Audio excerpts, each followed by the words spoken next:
Hello, book lovers. Welcome back to my channel. This is me, Yamini, and you are watching Procrastinate with Books. Now, as promised earlier, in case you are still finding it difficult to stick to your reading plans, I'm here to help you get started.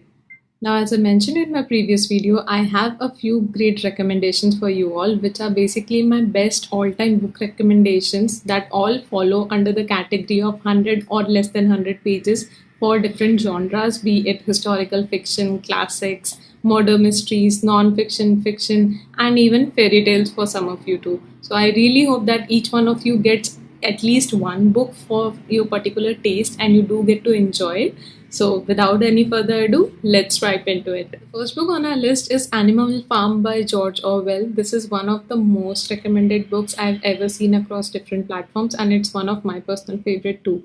The story over here is around a lazy farmer or a farm manager who actually gets drunken and forgets to feed his lively stock that was laying around. And because of that negligence, what happens is a rebellion takes place under the leaderships of the pigs over there. Now they are trying to build up a unique society for all the livelihood stocks who are basically four-legged creatures, and they are trying to create different norms and rules for the society. Now, as these rules are coming into the picture, that what is right, what is actually wrong, what should be considered their ideals, and what things should be followed. Gradually, over the time, they are losing sight of the true vision that they were trying to create with this rebellion, and the overall system gets corrupted. And there are new truths that are coming into light because of this overall happening of events. Next on the list, we have an amazing another classic recommendation, Old Man and the Sea by Ernest Hemingway. The book is actually set on the coast of Havana, where an old man and his son is trying to catch a giant fish into the ocean, I would say, not just sea.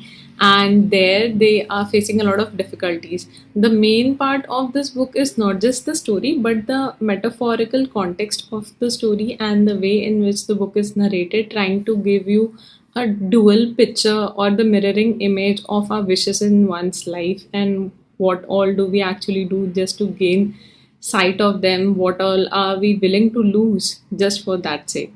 A short and sweet classic story about the desires of a human heart and how we actually face the real life with our desires and what all do we lose according to it.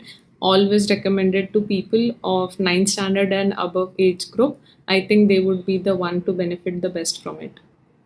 Next on the list, we have Death in Venice by Thomas Mann, which is the story of a successful but an aging writer who is actually now following his wanderlust to go to Venice in search of a spiritual enlightenment, but that just ends up becoming his erotic dream. This one is actually an adult classic which is recommended to people who like reading more about emotional instability, internal turmoil, and mental torment and how one actually deals with those aspects. If that is something that you actually like reading about and you can actually deal with it, then I think probably this would be a great fit for you. Next on the list, we have The Christmas Carol by Charles Dickens, which is another amazing children's classic book. The story is basically about an old man who is grumpy all the time and he does not really believe in the spirit of Christmas and Thanksgiving and other such great gestures toward other people. And then one day he has a ghostly visit from one of his old previous basically business partners, and he is making him think about his nature currently, and if he did not make amends to it, he will really be punished for it in the future self. And that's what made a change of heart within the old man and about the age that he has lived in.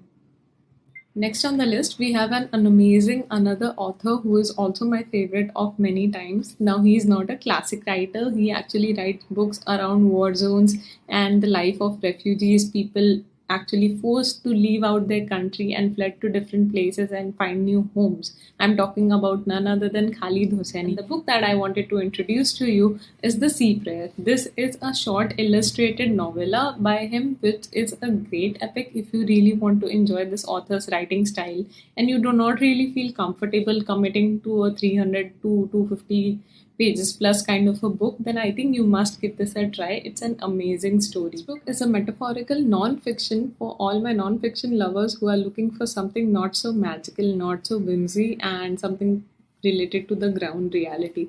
I'm talking about Who Moved My Cheese by Spencer Johnson. It's a book about learning how to deal with changes, how to live with those changes in your life, and how to make the relevant accomplishments and adjustments to get what you want in your real life. I actually recommend this book to my fiction and non-fiction readers alike because this is an amazing book which everybody should read, considering it's about life, challenges, and the changes, and how we actually learn to accept those changes and find our way around it. On the list, I have for you Marcus Aurelius' Meditations, who was actually a Roman emperor and also a great philosopher.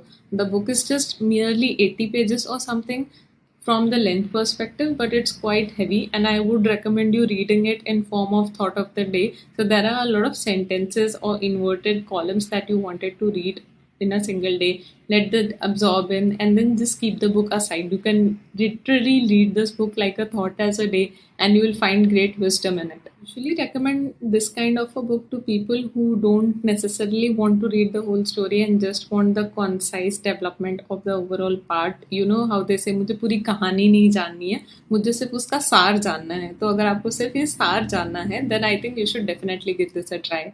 And now for my murder mystery fans, I have an Agatha Christie book. Now I know most of her books are 200 plus page or something, which are really great to read, and some are just okayish, but I did manage to find you guys a great short story by Agatha Christie in the Hercule Poirot plot, which is none other than Murder in the Mews.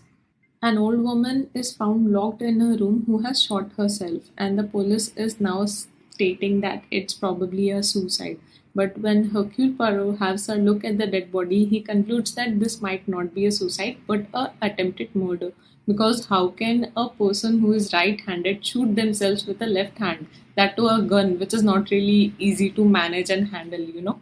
Now, this book is actually a part of four different stories that are published together, and this particular story is considered one of the last works of Agatha Christie's published short story works that are there existing right now. So, I hope you do give this a try. I do hope that you find these book recommendations helpful for you guys, and even if you are able to pick one book, I think my work here is accomplished. Let me know in the comments down below which is that one book that you are now planning to read after watching this video, and I'll be very happy to know that. And until our next video, I would say keep your coffee strong and your TBRs long. I'll catch up with you very soon. Goodbye.